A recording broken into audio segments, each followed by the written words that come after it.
దారే లేని ఊరు ఉంటది, కరెంట్ లేని ఊరు ఉంటది, నీళ్లు కూడా లేని ఊరు ఉంటది. కానీ గుడి లేని ఊరిని ఎక్కడన్నా చూశారా? ఉండరా, ఉండదు కదా. ఉండదు, అలాంటి ఊరే ఉండదు.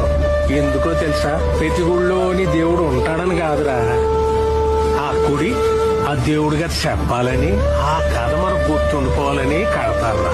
మన రామాలయం సీతను కాపాడుకున్న రాముడు కథ కాదు చెప్పేది.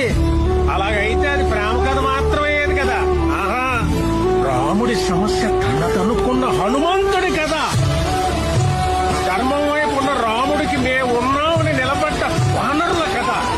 అధర్మంపై గెలవడానికి యుద్ధం చేసిన సైన్యం కథ అది.